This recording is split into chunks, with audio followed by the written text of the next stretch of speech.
Olá, estamos abrindo mais uma edição do nosso Farol Nacional e hoje dando seguimento ao estudo, às recomendações, às prescrições, tudo que você deve saber sobre o uso da cannabis medicinal.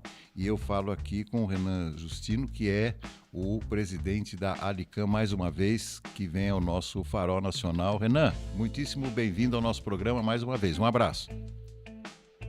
Roberto, eu que agradeço mais uma semana aqui, podendo compartilhar informação com as pessoas, podendo trazer informação de qualidade para quem realmente precisa. Muito obrigado pelo espaço. Bacana. Olha, no último podcast que nós fizemos, nós falamos muito sobre as recomendações médicas da cannabis. Nós vamos falar um pouco mais sobre isso hoje, mas a questão que me interessa no início desse bate-papo é falar um pouco mais dos profissionais que recomendam a cannabis. Você chegou a falar que há muita desinformação, mas a Alicam tem um grupo de profissionais que se coloca, de prontidão para prestar esses esclarecimentos, inclusive por telemedicina, que é algo bastante moderno, recente, né? E isso é muito bom. Como a gente falou muito sobre preconceito, você acredita que essa prescrição médica feita por telemedicina, ela tem eficiência, ela tem eficácia, Renan? Uma boa pergunta, viu, Roberto? Porque eu vou invocar uma resposta que eu te dei no último quadro ali, que é depende. Ela tem e não tem. Eu diria para você que não é a telemedicina, não é o meio, é o profissional. Tá. Porque eu poderia levar quem está nos ouvindo a pensar da mesma forma. Quando a gente vai numa consulta presencial e a gente senta na frente de um médico, essa consulta ela tem eficácia?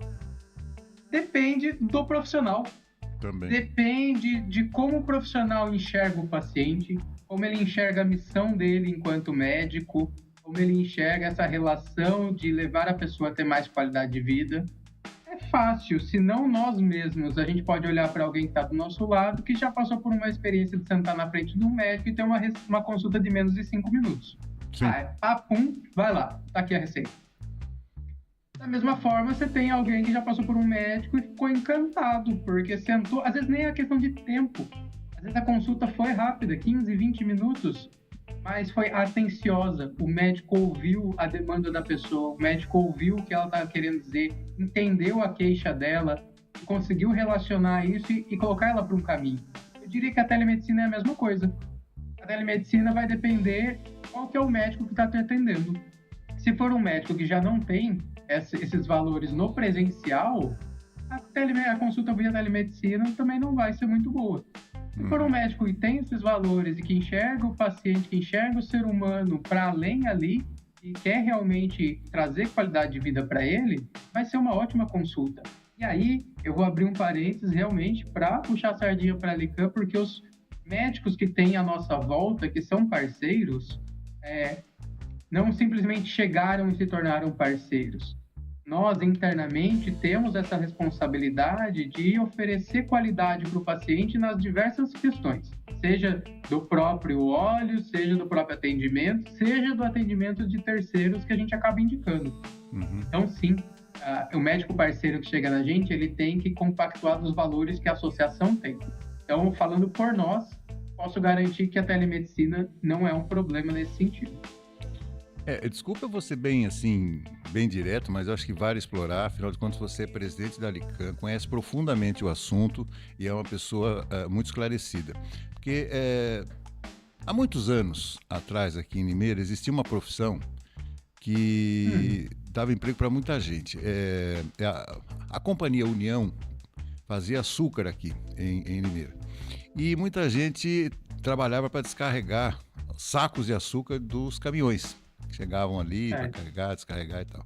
Então, digamos assim, se, por exemplo, hoje em dia houvesse isso, chega uma pessoa fazer uma telemedicina e fala assim: olha, doutor, eu estou com uma dor crônica no ombro aqui, no ombro direito, eu não sei, eu não consigo dormir direito, essa dor está me incomodando, está me prejudicando e tal.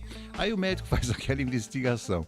Se o médico não perguntar o que ele faz, ele vai pedir um monte de exames para ver se existe algum problema na coluna, no ombro, na musculatura e tal, e vai esquecer de perguntar o que o cara faz. O sujeito, se disser que ele carrega saco de 60 quilos de açúcar, fica mais fácil, né? Com certeza. E a questão da telemedicina, ela tem sim as suas barreiras nesse sentido, de não estar presencialmente com a pessoa, o médico não conseguir tocar, dependendo da especialidade do médico, isso é imprescindível, não é toda especialidade que a telemedicina vai suprir. E tem uma outra questão. O cenário ideal, na verdade, é que a gente tenha profissionais médicos já dentro das próprias cidades, suficientemente para atender a demanda da cidade.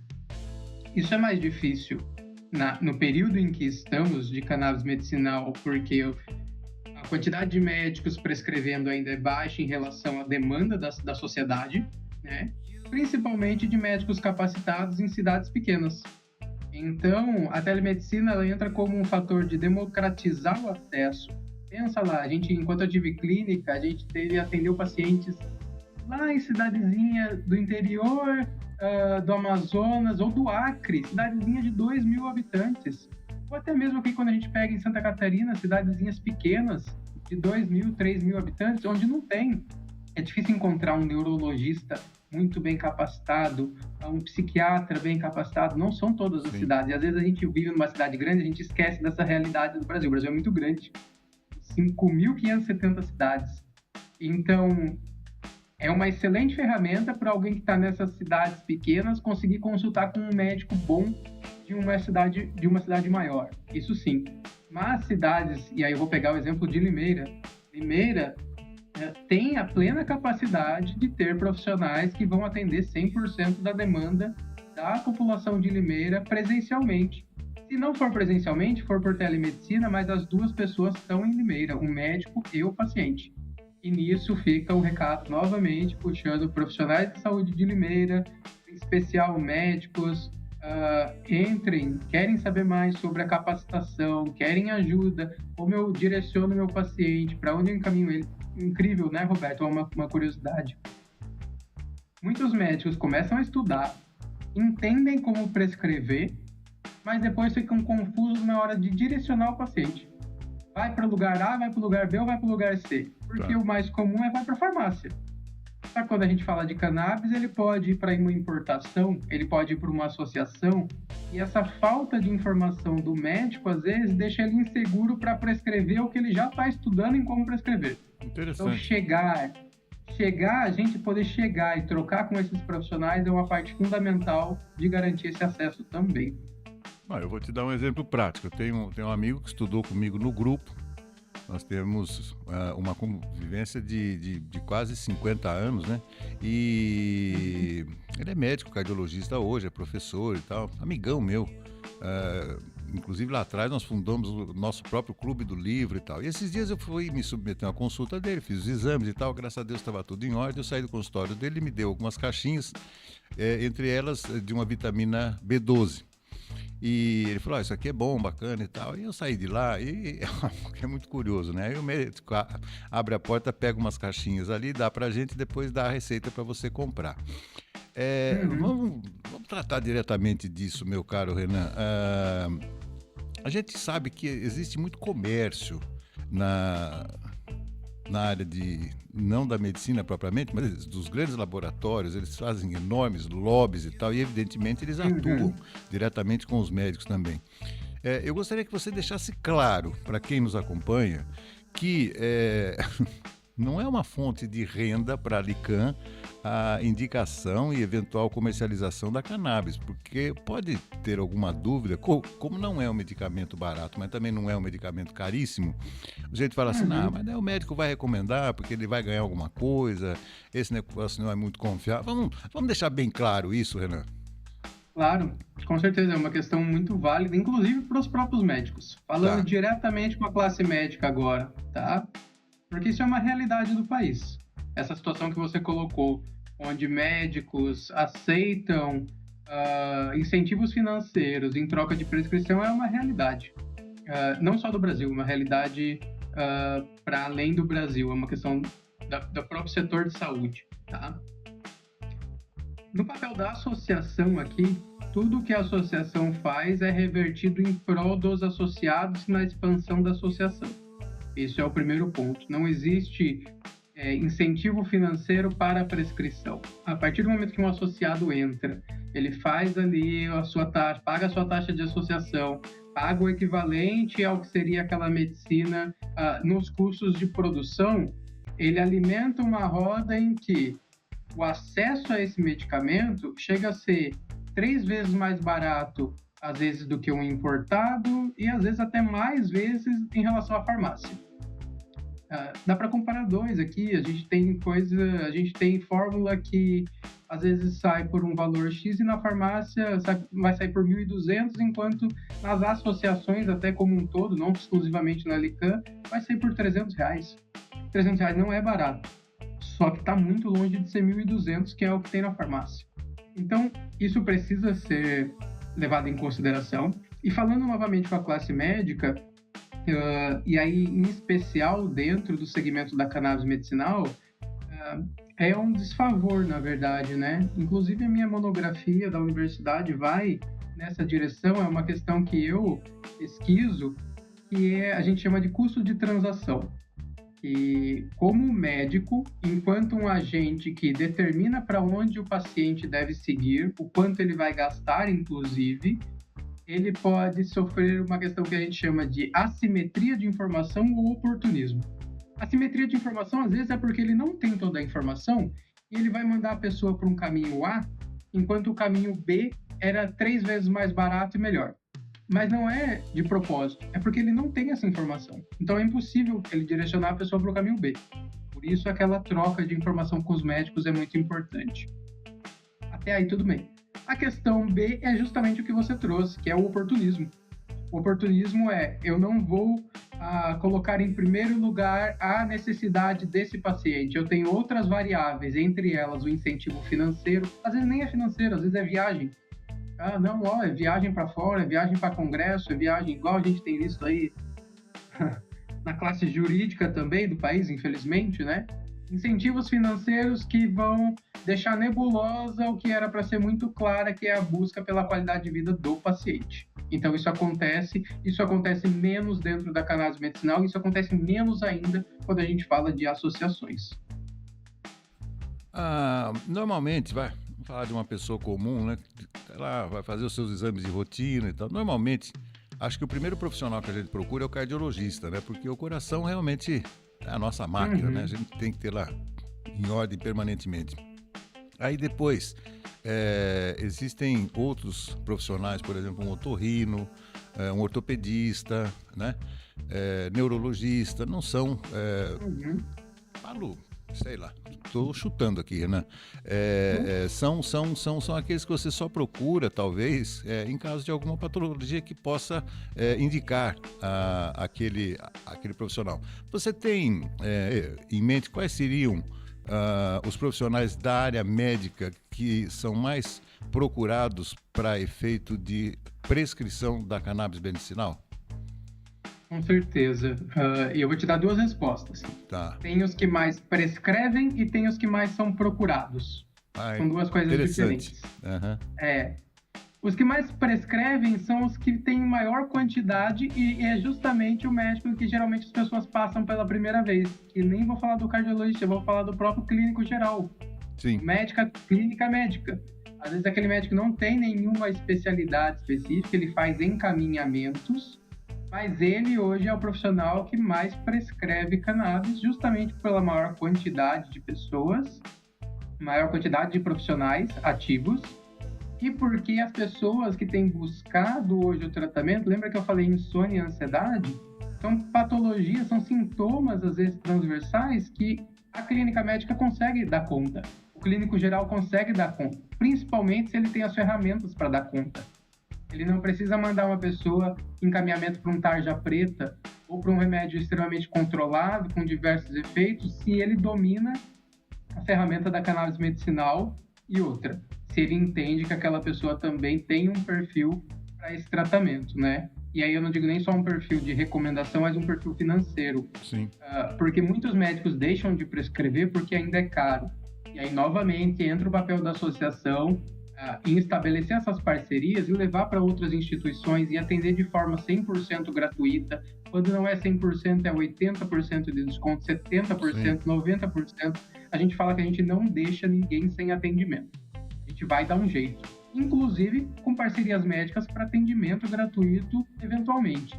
A gente estuda caso a caso, família a família, mas quem realmente precisa, a gente sempre vai dar um jeito. E é a nossa, claro que à medida que a coisa aumenta, é o nosso trabalho fazer isso dar conta, mas tá ali. Agora, o outro lado é quem mais prescreve por especialidade, né? Aí são, de fato, neurologia e psiquiatria. Para distúrbio neurológico, mal de Alzheimer, mal de Parkinson, esclerose e outras condições neurológicas, assim, os ganhos que a gente vê são... É uma história, assim, a gente precisa conhecer. E aí, se tiver oportunidade em outros episódios, eu trago pacientes, eu trago médicos para compartilharem dessas histórias, seja pessoais ou seja de pacientes, porque é onde a gente vê o maior ganho entre uma pessoa que estava com uma qualidade de vida muito baixa e passa a ter, de fato, qualidade de vida, sabe? É muito notório isso. E na psiquiatria, até dentro da própria neurologia, quando a gente fala de crianças, especialmente as que têm transtorno do espectro autista. São inúmeras as histórias de mães, em especial, porque é onde acaba ficando sobrecarregado a atenção e o cuidado do filho. Os pais estão ali, mas em sua maioria esmagadora fica na responsabilidade da mãe, que às vezes não consegue trabalhar, porque tem que ficar cuidando do seu filho. Sim. E aí o autismo é um espectro, né? Se a gente tem nível de suporte 1, 2 e 3, e aí uma classificação grande, onde nesses casos mais graves, crianças pararem de convulsionar, pararem de se autoagredir, terem uma estimulação de um convívio social, é uma coisa, novamente, não mexe só com a criança, mexe com a família inteira. Muda a relação daquela família, muda aquela relação de peso do cuidado, do trabalho de cuidado.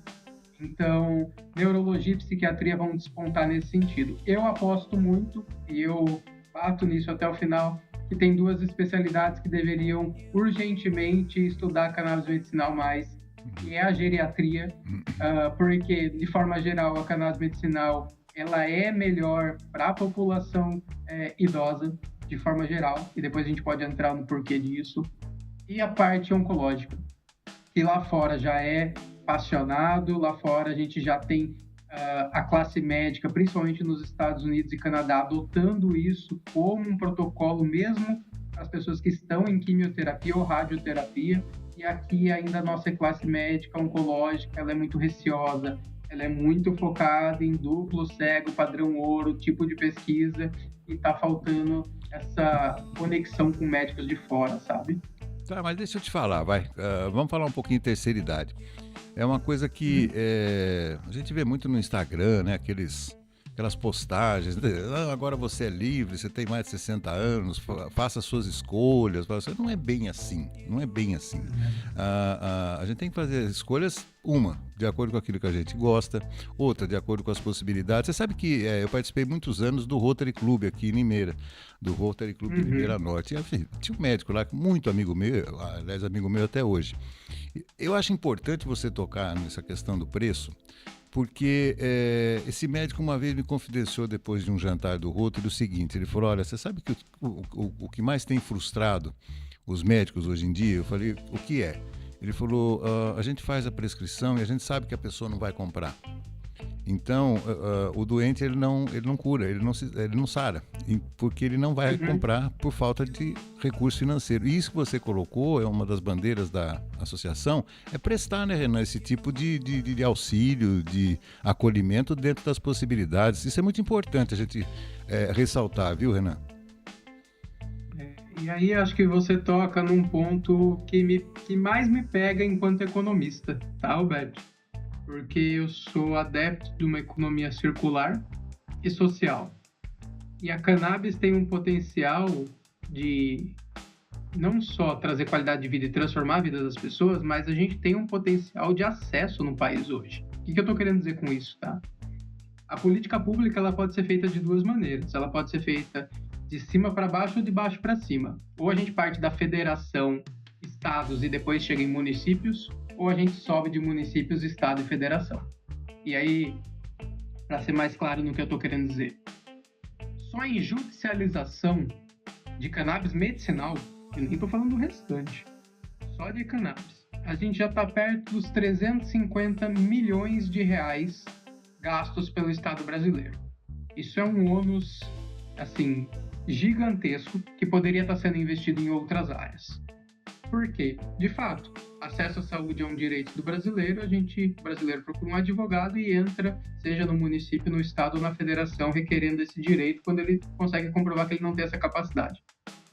Por outro lado, você tem ainda de cima para baixo, as indústrias como um todo, que é normal em qualquer mercado, é uma empresa, vai desenvolver um medicamento, vai colocar na gôndola da farmácia, e aquilo ali tem que rodar nos modos do que roda uma empresa entre lucro e prejuízo e eficiência daquela empresa. Perfeito.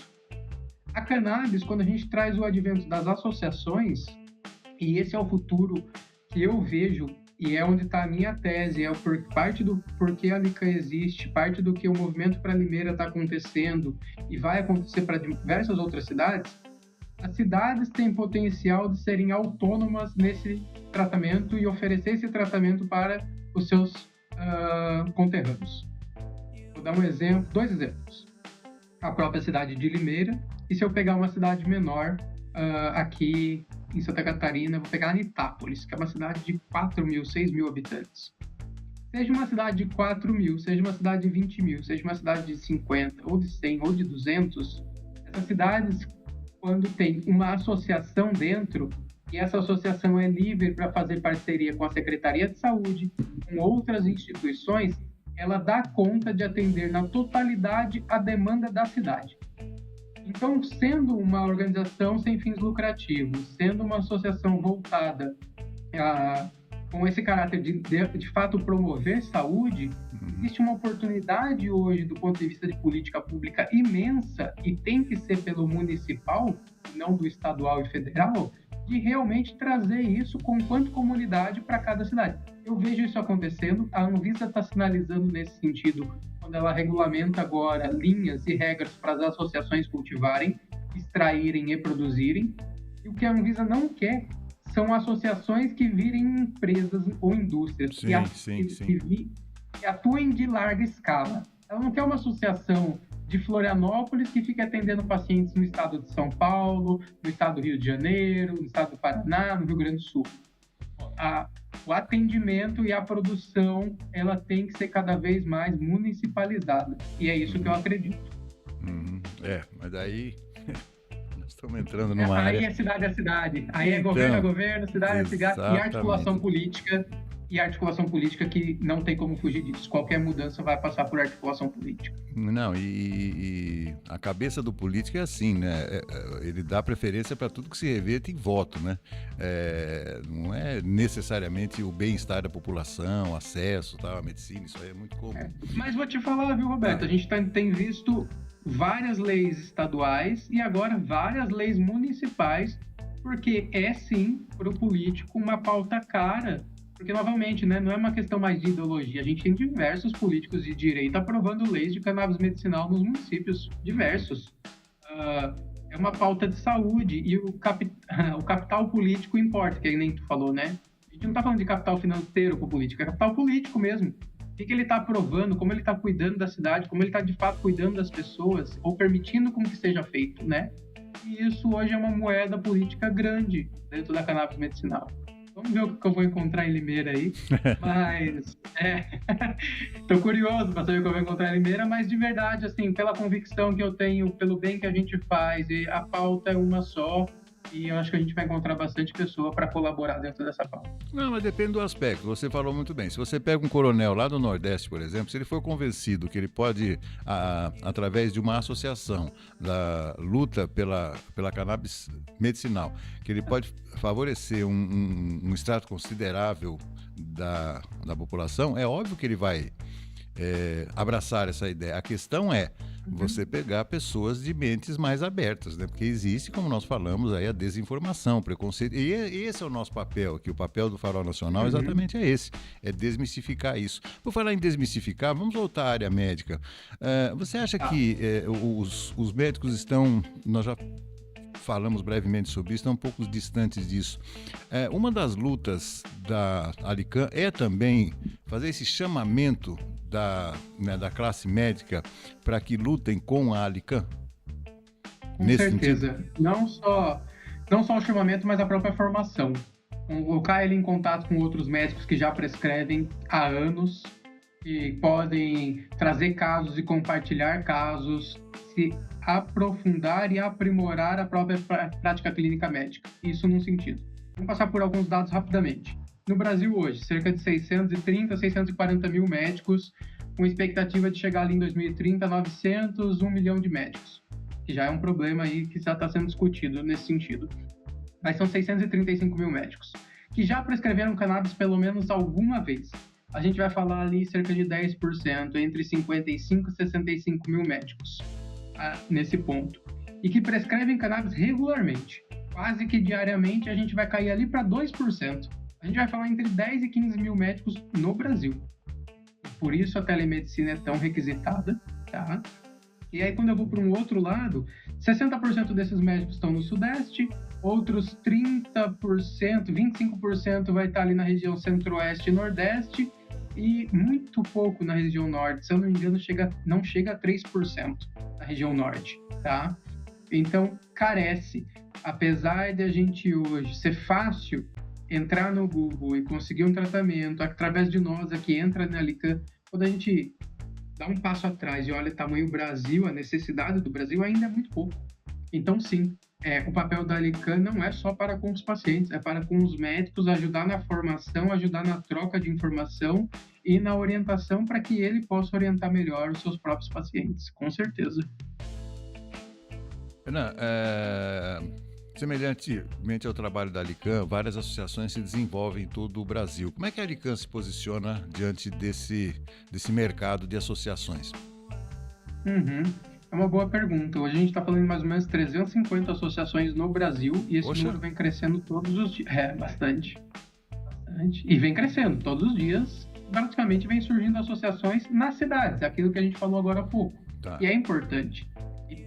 São 5.570 cidades. O sonho é ter 5.570 associações, pelo menos. Claro. É justo, e aí sim a gente leva transformação.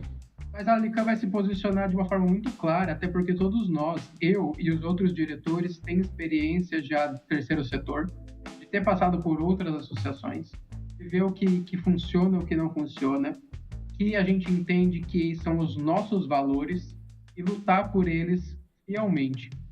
A gente fala muito aqui que a Lican, ela não é sobre o Renan, ela não é sobre a Mari, sobre o Thiago, sobre a Kátia, que são outros diretores.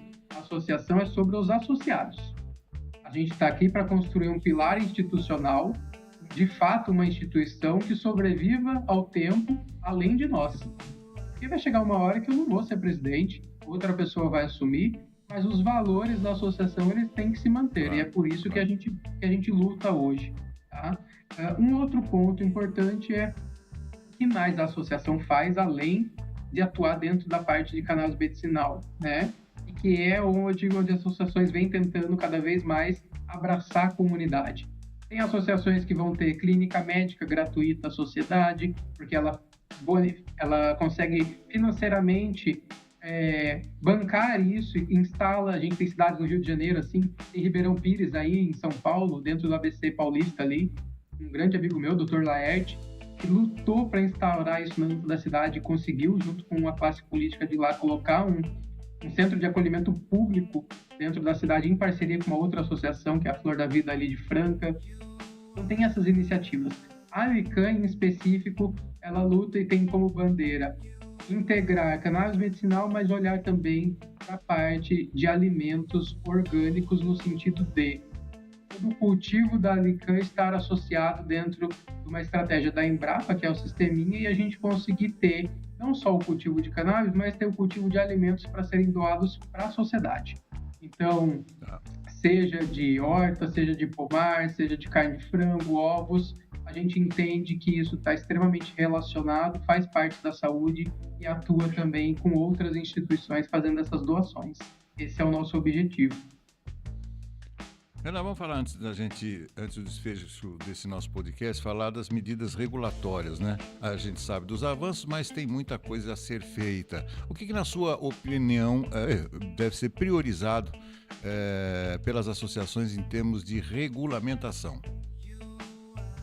Perfeito. As associações têm um lobby do bom sentido, né? Uma representação em Brasília muito forte nos últimos anos, tanto que só conseguiram essa regulamentação que a Anvisa aprovou agora no início do ano, RDC 1014, ela só conseguiu sair justamente porque a sociedade civil se juntou e falou: olha, se a gente não for lá, se a gente não pressionar, a gente vai ser engolido. As associações que começaram tudo isso, elas vão deixar de existir, principalmente pelo início de mães e pais que começaram isso para os seus filhos, esse movimento de associações. Tá? Então a gente tem essa regulamentação que veio depois de 10 anos agora por parte da Anvisa, onde ela falou, olha, associações vão poder existir, deu 4 regras básicas, mas falou que em agosto desse ano é para sair um edital de chamamento para cadastro das associações, onde a Anvisa vai acompanhar essas associações por 5 anos. E aí, as associações não têm um padrão.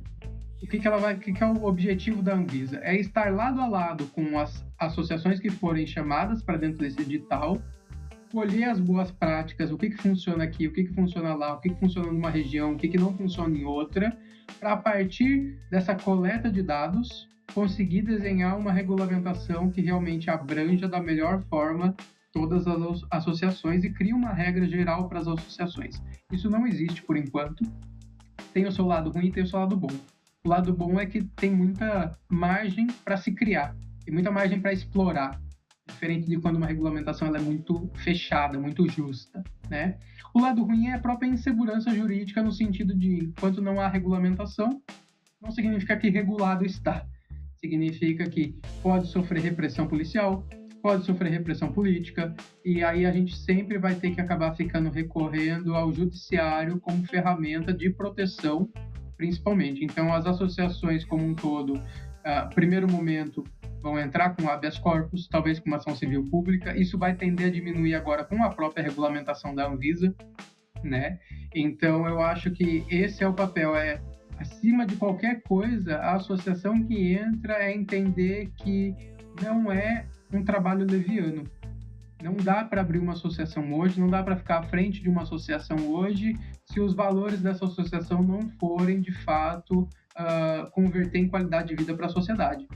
Se tiver um outro valor, eu quero enriquecer, eu quero isso, eu quero aquilo, abre uma empresa. Abre uma empresa, está tudo certo.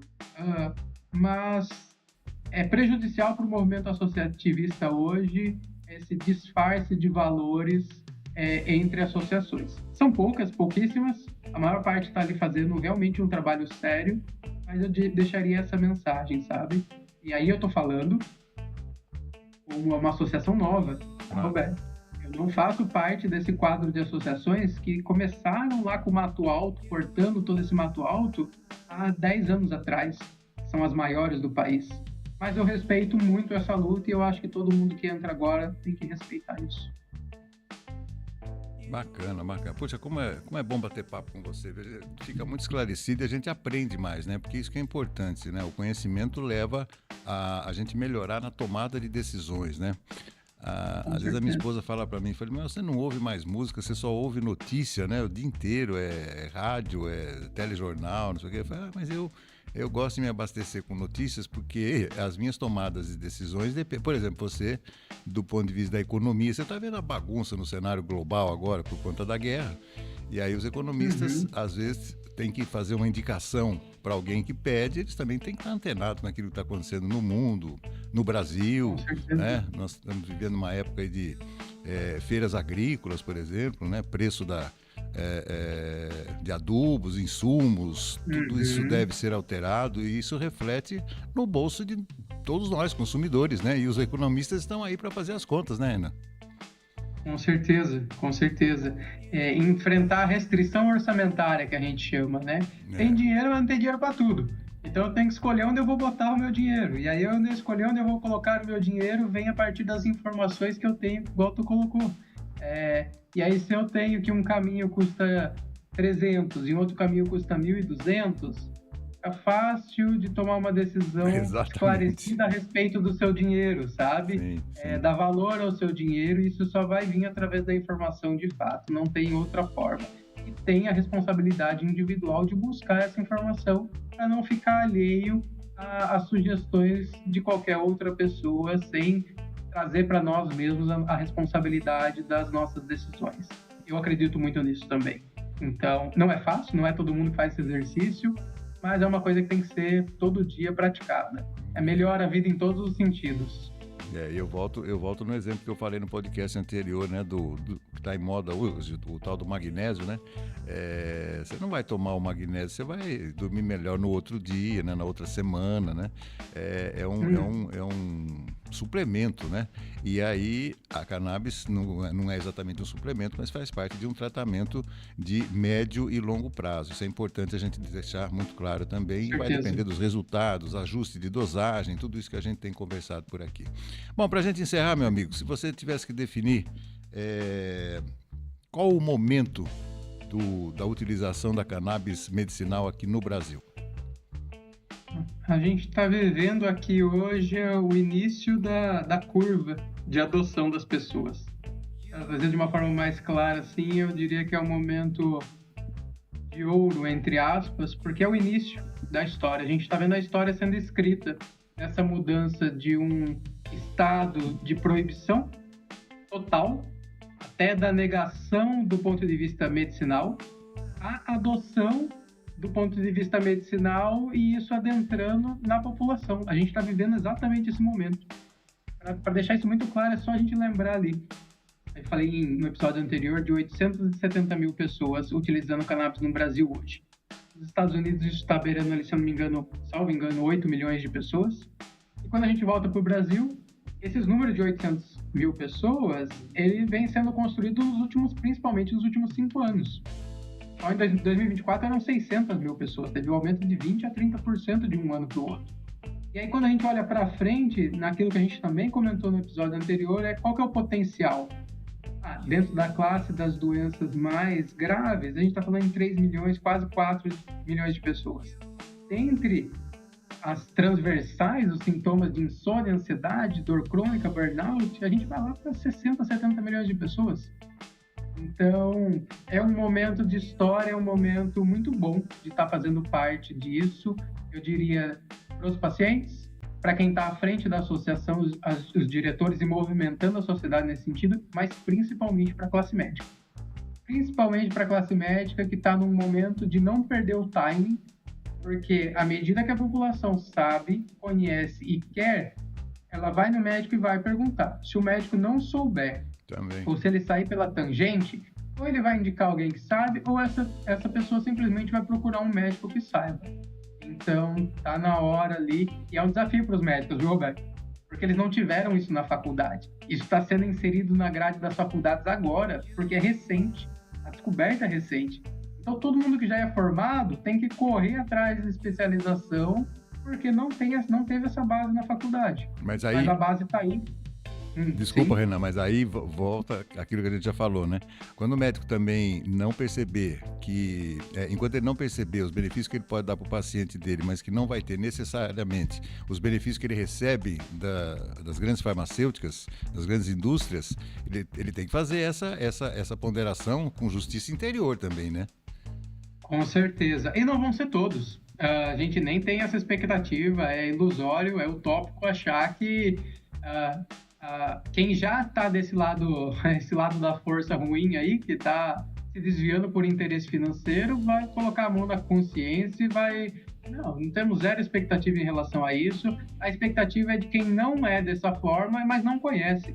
E aí sim, de fato, levar o conhecimento para esse médico que já está favorável e já está ali pela própria cadeira dele, pelo juramento que ele fez quando ele concluiu o curso de medicina dele, sabe? Exatamente. Então... não, o restante ali é muito... não adianta querer brigar, dar murro em ponta de faca. Não, a gente tem que ir por quem já está por nós. Eu costumo dizer do alto da minha existência que é o seguinte: a gente não vai vencer o sistema nunca. Entenda o sistema como você bem quiser, Mas dar murro em ponta de faca também, como você falou, é uma bobagem, né? Quer dizer, o sistema está aí, você tem que conviver com ele, minimizar as dores, mas vencer a gente não vence. Falei aqui Exato. com o Renan Justino, presidente da Alican, Associação de Luta, Liberdade e Inclusão da Cannabis Medicinal. Renan, estamos preparando mais 2 podcasts, mas por enquanto nós fechamos o episódio número 3 e nós vamos fazer mais podcasts porque é um assunto inesgotável e importantíssimo. Amigo, muitíssimo obrigado. E eu quero que na próxima oportunidade você já traga novidades sobre a Alican aqui em Limeira, hein? Vamos ver. Com certeza. Eu agradeço mais uma vez o espaço, Roberto. Sempre muito bom trocar contigo. Eu também aprendo muito. As suas perguntas são sempre muito boas no sentido de fazer a gente buscar essas informações. Para a audiência também, imagino que deva ser fantástico. Espero poder estar colaborando com essas informações e, com certeza, a expectativa é trazer logo em breve já iniciativas dentro da cidade de Limeira, que carece e é uma população que precisa muito. A gente está falando aí mais de 200 mil habitantes, então tá na hora, né? Tá certo. Muitíssimo obrigado, amigo. Até a próxima. E assim colocamos um ponto final aqui no nosso Farol Nacional, falando com o Renan Justino. Obrigado, Renan. Até a próxima oportunidade. E o Farol segue com a sua programação normal. Até a próxima.